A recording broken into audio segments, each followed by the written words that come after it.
The reactions leading to the formation of 1,3-trimethyl benzene is 1,3,5-trimethyl benzene का structure कुछ आपका ऐसा होगा। अब ये आपको बताना है इनमें से किस किस रिएक्शन में बन रहा है ये, ठीक है। सो पहला ऑप्शन देखिए, एसीटोन की कंसंट्रेटेड H2SO4 के साथ रिएक्शन कराई। H2SO4 बेसिकली बहुत ही अच्छा डिहाइड्रेटिंग एजेंट होता है। ये मैं आपको, अगर आप मेरी वीडियोस रेगुलर देखते हैं तो आपको मैं बहुत बार बता चुका हूँ, डिहाइड्रेटिंग एजेंट। इसके अलावा आपको H3PO4 भी दे दिया जा सकता है। तो बेसिकली जेई का ये दो रिएजेंट जब भी इन्हें डिहाइड्रेशन कराना होता है ना, इनको ले लेते हैं, या कभी कभी आपको P2O5 दे देते हैं, लेकिन ये ज्यादा स्ट्रॉन्ग डिहाइड्रेटिंग एजेंट्स हैं, ठीक है। सो अब क्या होगा, डिहाइड्रेशन होगा, किस तरह होगा। अब देखिए गाइज, इसमें आप ये नहीं कह सकते कि ये मैकेनिज्म नहीं है, क्या नहीं है। ये basically reactions experimentally proven rings है, ये है रिएक्शंस है। सो आप इसको ऐसे थोड़ा याद भी रख सकते हैं। अब इसमें देखिए रिएक्शन कैसे होती है। ये इस टाइप के 3 एसीटोन के जुड़ते हैं। कैसे, देखिए CH3 C double bond O CH 2 CH, इस तरह ले ले, मैं अरेंज करके दिखा रहा हूं आपको ना। Again C double bond O CH3 CH 2H, और जो तीसरा है फिर से क्या होगा, CH 2H इधर, C double bond O CH3। अब क्या होगा, डिहाइड्रेटिंग एजेंट है तो यानी H2O निकलता है, ठीक। यानी H2O किस तरह, एक H2O, 2 H2O, 3 H2O। जब ये 3 H2O निकल जाएंगे, ठीक है, तो अब क्या देखता हूं, तो इनमें ये बॉन्ड देखिए, ये वाले बॉन्ड, ये H2 निकल गया और जो ये बॉन्ड है इससे जुड़ गया। सिमिलरली ये बॉन्ड है, ये बॉन्ड निकल गया, ये बॉन्ड जुड़ गया। अगेन ये वाला है H2O निकल गया और ये बॉन्ड ऐसे जुड़ गया। तो अगर आप गौर से देखेंगे ये आपका इस टाइप का ही कंपाउंड बना है। सो ये तो सही है, बना रहा है, ठीक है। बी ऑप्शन गाइज ये बहुत ही, आई थिंक कि इनका फेवरेट रिएक्शन है। ये जेई एडवांस 2019 में भी पूछा गया था, तो ये तो बहुत है। देखिए आपको मैं बता रहा हूँ, जब भी आप इसको ये जो एल्काइंस है, किसी रेड आयरन ट्यूब या कोई दूसरी भी ट्यूब दे रहे हैं, बस हीटेड ट्यूब होनी चाहिए, मुझे इससे मतलब होना चाहिए। तो देखिए कैसे रिएक्शन होती है। मैं आपको इसकी नहीं, अभी HC ट्रिपल बॉन्ड CH की बता रहा हूँ। 3 ट्रिपल बॉन्ड CH हैं, ये जुड़ जाते हैं इस तरीके से, ठीक है। अब कैसे रिएक्शन होगी, ये दो इधर रीअरेंज, एक इधर एक इधर। अब क्या होगा, देखिए HC था ये वाला, एक बॉन्ड बना इस HC के साथ, ठीक है। इसके बाद अब ये बॉन्ड टूट के इधर आया तो एक C इधर रह गया, समझ में आपको गाइस। सिमिलरली ये बॉन्ड टूट के इसके बीच में बन गया, इधर डबल बॉन्ड रह गया। सिमिलरली इसका और इसके बीच में एक बॉन्ड बन गया और इधर ट्रिपल बॉन्ड के बजाय डबल बॉन्ड रह गया, समझ में। तो ये क्या हो गया, बेंजीन बन गया। विजुलाइज कर पा रहे होंगे ना गाइस आप, ये चीजें बहुत कॉमन रिएक्शन है, ठीक है। सो इसी रिएक्शन में ये जब Me हो जाता है तो कुछ इस तरह से हो जाती है। एक CH3 इधर है, Me है ना ये, एक CH3 इस तरह अरेंज होता है और एक एक छोड़ गया ना, एक CH3 इस तरह से अरेंज होगा। तो जब आप ये रिएक्शन रीअरेंज होगी तो आप देखते हैं, मैं हटा देता हूं, ये एक CH3 ये हो गया, एक CH3 ये हो गया और एक CH3 ये हो गया। तो सिमिलरली यहाँ पे क्या हो जाएगा, रीअरेंज करूँ तो CH3 CH3 CH3 यानी 1,3,5 ट्राइमिथाइल बेंजीन। सो ये सही है। सी ऑप्शन देखें, तो सी ऑप्शन के लिए समझाने के लिए पहले आपको एक बेसिक रिएक्शन बताता हूँ। देखिए इसको देखिए, CH3 COO CH3, अगर मैं इसकी Br2NaOH के साथ रिएक्शन करा रहा हूं, अब क्या होगा, Br2NH Cl2NaOH भी हो सकता था इसमें।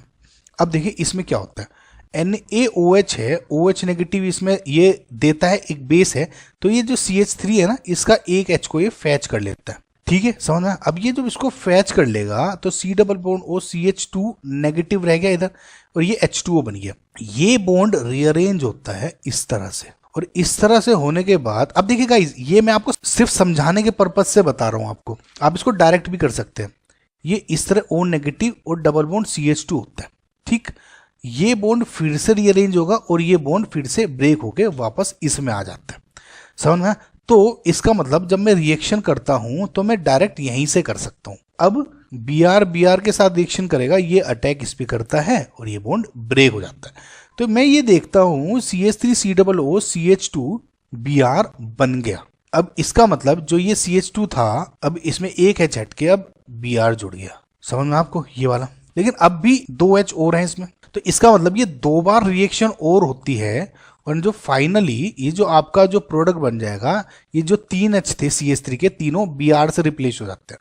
CH3 COO CBr3। फाइनली ये OH नेगेटिव से रिएक्शन करेगा एंड ये बॉन्ड न्यूक्लियोफिलिक होगा अटैक और ये बॉन्ड ब्रेक हो जाता है। ये बॉन्ड जब ब्रेक हो जाएगा तो मैं ये देखता हूं अब इस केस में ये मेरा कार्बोक्सिलिक एसिड में कन्वर्ट हो, प्लस जो ये CBr3 था नेगेटिव, ये जो ये वाला H3O पॉजिटिव है इसका प्रोटॉन लेकर CHBr3 में बन जाता है आयोडो ब्रोमो फॉर्म में। समझ में आपको, यानी साइड प्रोडक्ट अगर आपको इस रिएक्शन में पूछेगा कोई तो आप ये बता सकते हैं। ये तो हो गई सेकंड स्टेप तक मेरी COOH की reaction.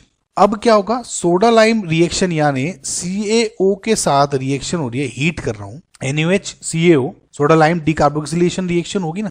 Soda lime decarboxylation reaction में क्या होता है, ये जो है OH नेगेटिव अगेन H निकालता है, नेगेटिव है, हीट कर रहे हैं, ये बॉन्ड ब्रेक हो जाता है यानी CH3 नेगेटिव, और ये H जो मीडियम में H था उसके साथ जुड़ के CH4 में कन्वर्ट हो जाता है। समझ में आपको, इसका मतलब सोडा लाइम डिकार्बोक्सिलेशन रिएक्शन क्या है, ये CO2 है जो वो निकल जाती है और CH4 बन जाता है मेरा। तो अगर आप इसको, जो मैंने पूरा मेथड आपको बताया, यानी जो ये वाला ग्रुप था CH3 COO CH3, ये पूरी की पूरी तीनों मैंने जब रिएक्शन कराई तो ये किस में कन्वर्ट हो गया, CH4 में। ये पहले CBr3 में कन्वर्ट होगा, ये निकल के अब OH में हो गया। अब तीसरे स्टेप की रिएक्शन के बाद ये भी खत्म हो गया और यहाँ पे CH4 में कन्वर्ट हो गया। तो मैं अब अगर इसको डायरेक्ट रिएक्शन बनाऊं, अगर आपको अभी भी कंफ्यूजन हो रहा है, यहाँ तक तो आपको समझ में आ गया होगा कि जब ये रिएक्शन है ये पूरे के पूरे COOH में कन्वर्ट हो गए होंगे। सेकेंड स्टेप के तक तो COOH में हो गए। अब जब आप इसको हीट करेंगे COOH नेगेटिव, सो कैसे होगा, ये लास्ट स्टेप NaOH है, OH नेगेटिव H नेगेटिव, ये एसिडिक एच निकालेगा नेगेटिव, हीट है तो ये रीअरेंज होगा, ये रीअरेंज होगा तो ये बॉन्ड ब्रेक हो जाएगा, ये पूरा का पूरा CO2 बन गया और यहाँ पे नेगेटिव है, मीडियम में H लेके यहाँ पे नेगेटिव एक H बन जाएगा, सिंपल। इसका मतलब ये जो ऊपर वाला पोर्शन है ये हट गया। सिमिलरली इसके साथ भी ऐसे होगा और इसके साथ भी ऐसे होगा।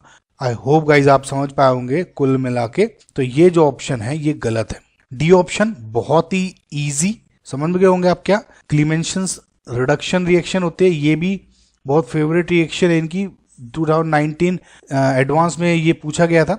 अब देखिए क्या होता है कि RCOOH या R कुछ भी है इस तरह का है, ZnHg एंड HCl के साथ जब आप रिएक्शन कराते हो यानी क्लीमेंशन रिडक्शन, तो ये बेसिकली बॉन्ड हट के यहाँ पर 2 H जुड़ जाते हैं। तो इसका मतलब ये जो CHO है ये किस में कन्वर्ट हो गया, CH3 में। तो यानी ये CHO CH3 में कन्वर्ट, ये CHO CH3 में कन्वर्ट, ये CHO CH3 में कन्वर्ट। इसका मतलब 135 ट्राइमिथाइल बेंजीन में ये बन चुका है। तो इसका मतलब ये डी भी करेक्ट आंसर है। आई होप गाइज आपको चारों के चारों जो मेथड मैंने समझाए हैं वे समझ में आए होंगे।